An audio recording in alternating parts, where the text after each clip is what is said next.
I spent 7 years in consulting and I really was not good at sales, even though I always thought I would be, but somehow I just wasn't because I didn't have the right tools and techniques and mindset to actually become good at sales. In this video, I'm going to talk about the mindset shift that you have to do from being a consultant and being a salesperson.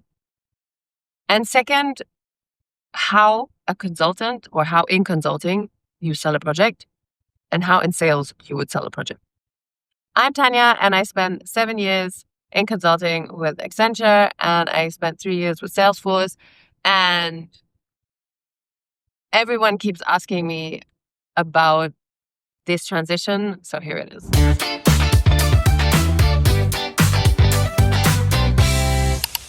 If you started your career in consulting, basically what you are told to do is to shut up and to never ask a question, because that would show that you are such a junior, because the client pays a lot of money for you and thus you have to pretend that you know everything, because otherwise what's the reason behind you actually going to the client and the client paying for your expertise that you apparently don't have, because otherwise you wouldn't ask these questions, right?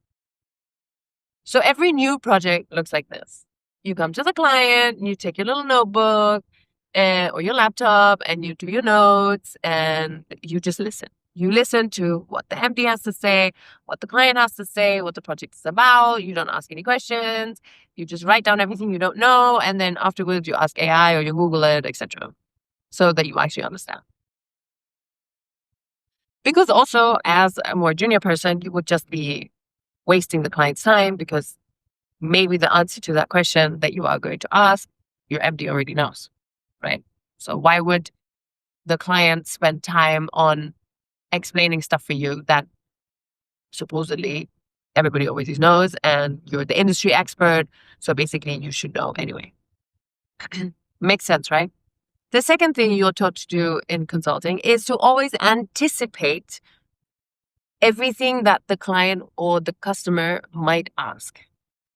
So basically, you never ask the client of what they actually want to know. You're always like, okay, so I thought you would like to know this, and this. And then you present 5 options of things that you think might be relevant, because you're the industry expert or you're the best practice person, and this is according to best practice. Fair. So here's an example we all know from consulting.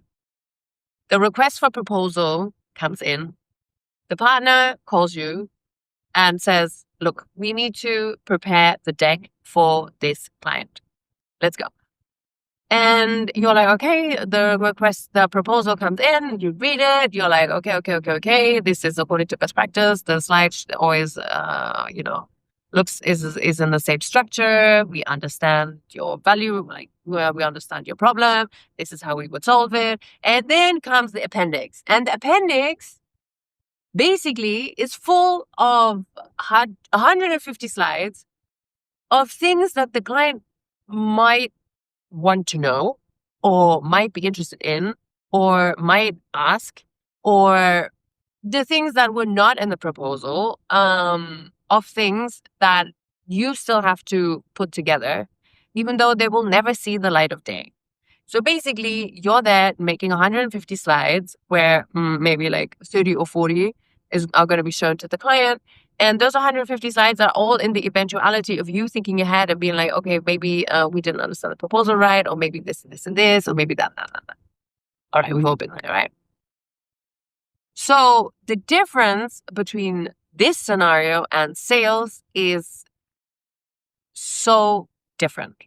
The salesperson, the mindset the salesperson has is to ask questions. So the salesperson is called question-based selling.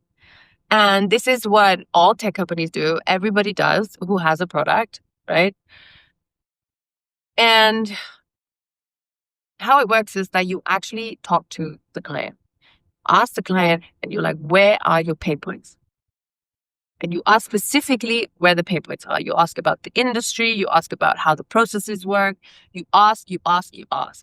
And this is really important because this is such a mindset shift, because as a consultant, you're always trying to anticipate, not to ask too much, not to, come across. As a salesperson, you have to ask the questions, because otherwise, how are you going to know what the client actually wants? I used to work for Salesforce, and the way we set up the discovery calls were basically me asking questions to the client and asking what pain points he or she has.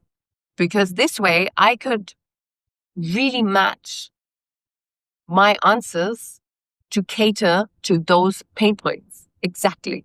And the client would feel heard, the client would feel seen, the client would feel understood, and would also feel and think that, and it would be true, that the product that I am actually selling is the one that is perfect for them, because it solves all their problems. Why do you don't need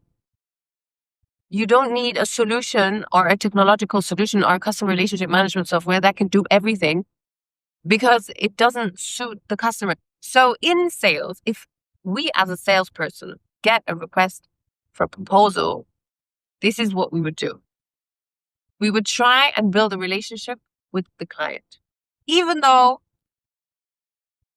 we're not 100% allowed to, but we do it anyway, because that's how ultimately you win the deal, because you have to build a relationship with the client. You have to call them and ask questions. You have to have FaceTime with them. You have to have them on the phone. And the more that you have them on the phone, the better you build a relationship with them, because ultimately people buy from people, right?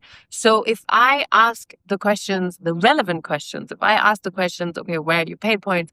Where do you really need a solution? Maybe the pain point that you're describing in the proposal isn't really the pain point, but it's an underlying pain point that you're even not aware of yourself.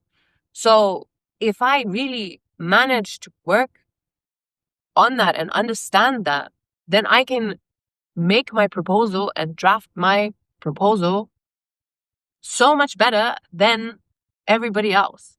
Because A, the client already knows me. I've built a relationship with them. I've asked questions. And B, my proposal is top notch. The client doesn't need to read through 300 PowerPoint slides. No, the client just needs to read through 30, 40 pages, and then that's it. And those pages hit the nail on the head, because the client afterwards feels understood, feels seen, and feels like it's the right solution for them, because I've covered all their pain points. And this is a true mindset and the way you operate difference when you work in consulting and when you work in sales.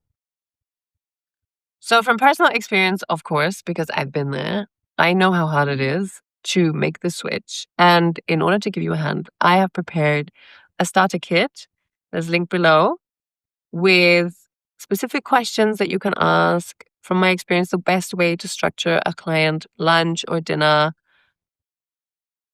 and really how to start the whole sales conversation and building a sales relationship with the client. If you have any questions or comments, comment below. I will answer them. Otherwise, I'll see you next time. Ciao.